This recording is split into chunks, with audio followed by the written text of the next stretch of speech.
Then we get the obvious objections where we hear people say, well, you know, Sweden is this wonderful socialist utopia. There are several problems with that idea. And I think this is something that we actually have to debunk publicly because it has the opportunity to do great harm to the next generation. Here's what actually happened to Sweden. They had 100 years of one of the least regulated markets on earth. In other words, business was more free in Sweden than anywhere else. And at the end of that 100-year period, their golden age, they were the third wealthiest per capita group of human beings on earth. Then they decided to implement socialism, and they instantly dropped to the 33rd wealthiest group on earth. It did not make them richer, it made them poorer. They have been steadily dismantling the socialist system since then. And as a result of that, they are coming back. Sweden simply survived socialism because they were so rich at the time. They themselves have seen the joke and asked them if they're a socialist economy. They will say adamantly no. People from Denmark publicly go onto forums and say, please don't call us a socialist nation. We are not.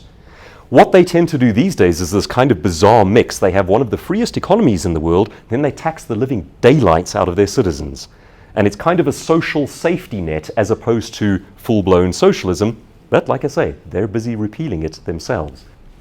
So how do we spare the next generation from some of these issues?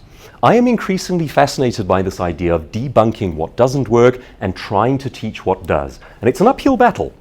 Because what works doesn't sound nice. It doesn't sound kind. It is not politically correct. It's so much easier to say welfare, welfare aid, and so forth, and to vilify the rich. It's easy to do that, very easy. But unfortunately, it does damage to the next generation. I got a little 2-year-old. He turns 3 in a week's time. If you want to see the pictures, follow me on Facebook. I'm shameless. I post them all the time. And I worry when I see articles shared around the world like the evils of capitalism and how we need to dismantle the system in order to save the earth. I think, what kind of a world is he going to live in if that works? If that works, he's in trouble. He's in serious trouble. He's facing massive totalitarian tyranny because you have to have a government controlling everything, and he's facing potential poverty that he doesn't need to. Now, this matters to me. I'm emotionally invested in this one. And I reckon it boils down to what I call a tale of two Thomases. Now, our economist in the room will know these Thomases. I think there is a good side to the force and there is a dark side of the force. Let's start with the dark side of the force. Do you know who we're looking at there? That is Thomas Piketty. I think this man wrote the most evil book of the last century, and I'm including the Communist Manifesto. This is just the Communist Manifesto updated. I've read it. I've read the entire thing for my sins. And it all sounds very academic and very dense, and if you actually kind of dilute what he's saying out of it all, there are some frightening ideas in there. You've heard of this idea of the 1% and everybody else is so poor and it's the top 1%. That's this guy. That's his work. It comes out of his book, Capital in the 21st Century. Here's just one of his radical ideas. He says because the 1% are hoarding all of the wealth, finite pool fallacy, anyone? It's not about generating, it's just about taking and distributing. Because the 1% are hoarding all of the wealth, what we need to do is abolish the opportunity to inherit wholesale. I want you to think about that for a second. You've got property, you've got a car, you've got some wealth. You die, you want your kid to have it. Thomas Piketty says no. What's going to happen instead is the state takes everything. Your kid cannot have your family heirlooms, they can't have your old watch, they can't have things from your grandfather, they can't do it, it's illegal. Under an all-controlling government that takes everything and redistributes it, thereby breaking the power of the 1%. There are so many errors and fallacies in this book that there is a whole genre of literature dedicated to debunking this guy. Now, here's the worrying part though. Even though some of the books debunking his one have been New York Times #1 bestsellers, walk into a bookstore and see if you can find them. You will find the original, you'll find Capital in the 21st Century. Why aren't there books next to it saying what's wrong with Capital in the 21st Century? You won't find them.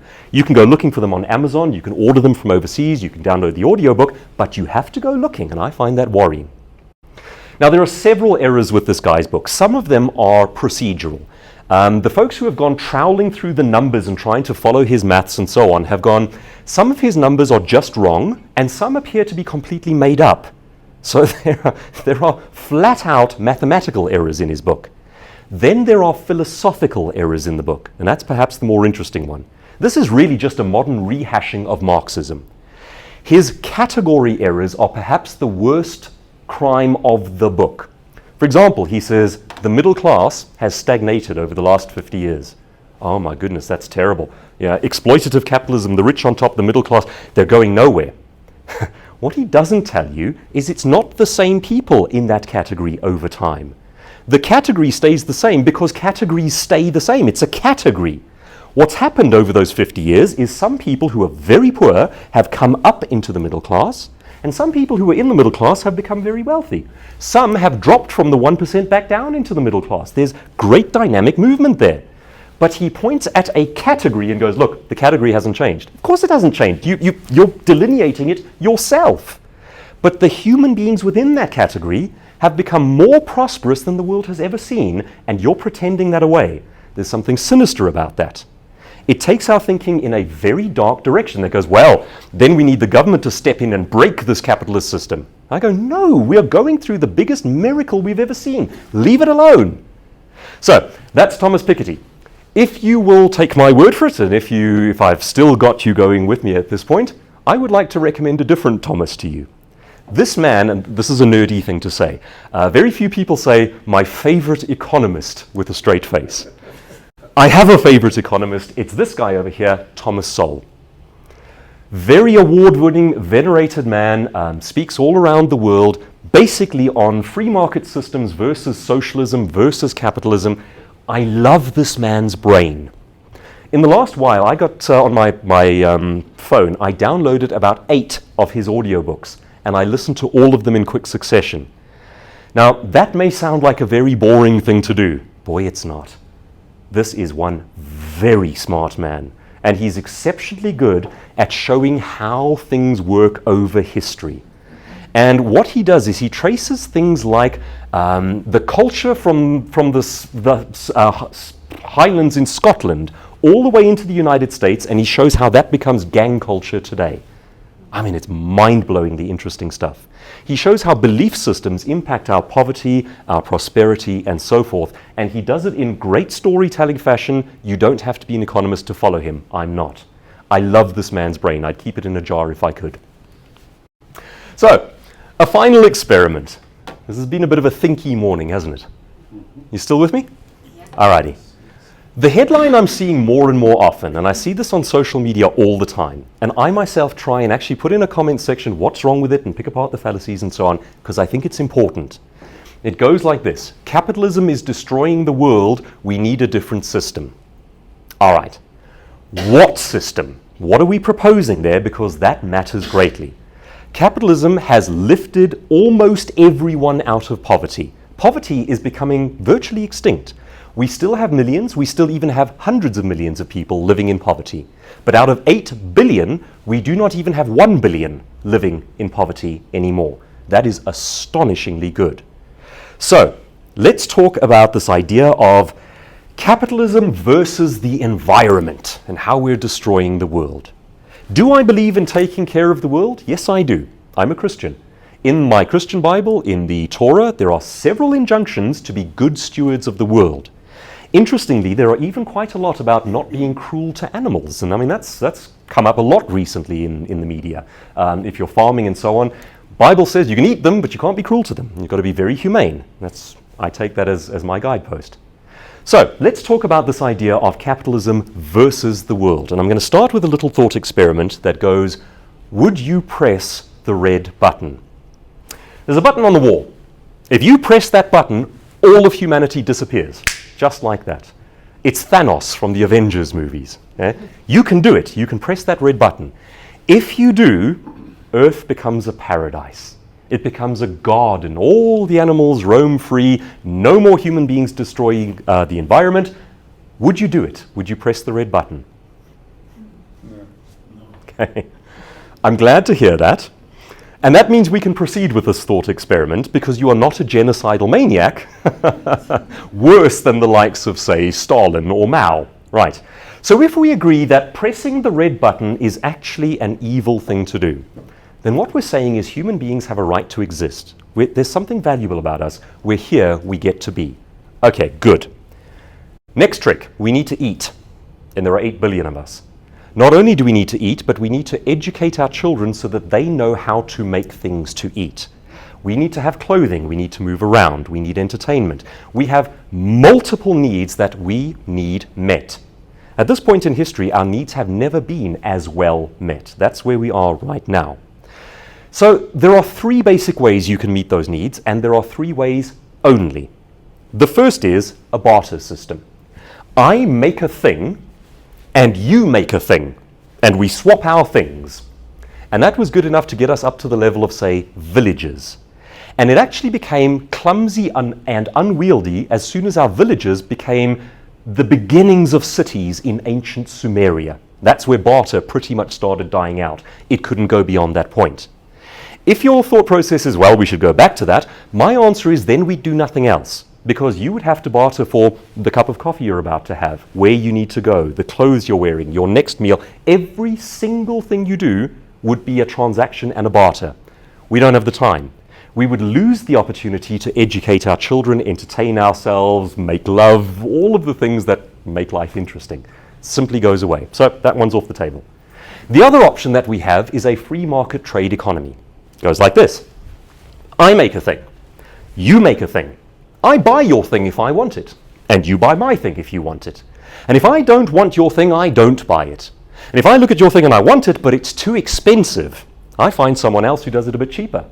If I buy the cheap one and I go, but this is not as nice, then I pay more for the more expensive one, and so on and so forth. And that's free market capitalism. We almost make the mistake of thinking that it's a system. It's not, it's just freedom. It's all it is. It's everybody being able to do the thing they choose to do. If you want to buy it, you buy it. If you don't want to buy it, you don't buy it. Now, of course, we've introduced a lot of government regulation on that, and my take is the more we do so, the worse it gets. There are certain minimum things that we need. Government as a necessary evil, but emphasis on the evil. You've got to have a few checks and balances in place, but beyond that, it starts doing damage. So that's number 2. You can either barter, or you can have free trade. Number 3, now this is the one that is, interestingly, enjoying something of a resurgence among the youth, and it's a radical idea. It is central control. Now, central control takes 2 forms, and 2 forms only. You either get the old-fashioned feudal system, which goes, I am the lord of a manor, I own you, and you will do what I say, or you get the modern equivalent, which is, I am your government, I own you, and you will do what I say. And what they then do is this. They say, you guys are going to work in a factory. Now, you have no choice. You are told to work in a factory by an authority. And you guys are going to go and work on a farm. And you have no choice because the government is in control and tells you to do so. Then the government says, well, I'm going to take everything from the factory and I'm going to give some to you. I'm going to take everything from the farm and I'm going to give some to you. And that's called communism. And we tried it, and it was the least efficient system we have ever tried. Its death rate is astronomical. If you combine starvation under communism and the people who were murdered by their own government, in the last 100 years, it's over 100 million dead by starvation or genocide under that system. Yet that's what people are increasingly proposing. Strong central government tyranny telling us what to do. Get rid of capitalism because, evil exploitative capitalism. We need a better system. You've only got 3 options. Now, the good news is free market capitalism, while it does do damage to the environment, is doing less so over time. We're getting better at this. In fact, over the last 10 years, our efficiency numbers and metrics have been off the charts. Last 10 years, we've lifted 1 billion people out of poverty. Last 10 years, our mortality rates have gone down. Our needs are met more than they have ever been before. Did you know even our CO2 emissions are going down? Except in strong, centrally planned communist economies like China, where they're going up. So when you see a headline that says capitalism is evil, we need to dismantle it in order to save the world, the exact opposite is true. The reason for that is that our system, our free market system, tends toward greater efficiency. 50 years ago, if you wanted a camera and a calculator and a telephone, these were all separate devices. Now you can have them all together, put them in your pocket, and off you go. You've even got a little navigation system in your pocket. It's tending toward efficiency, not toward waste. We're getting better at it. So, if you don't want to press the red button, if you are not a genocidal maniac, and if you care about the planet, this is the best way forward. Is it perfect yet? Are we there yet? No. Is it heading in the right direction? Yes, in a hurry, and getting exponentially better over time. And this is good news, and we need to be sharing it because it's not the common dialogue. So, those are some thoughts on differences in thinking between people who get stuck on trajectories that go up or down. It's in our hands to a greater extent than it is in the government's hands. I'm thoroughly convinced that the degree to which we think it is a government solvable problem is the degree to which we head downhill into poverty.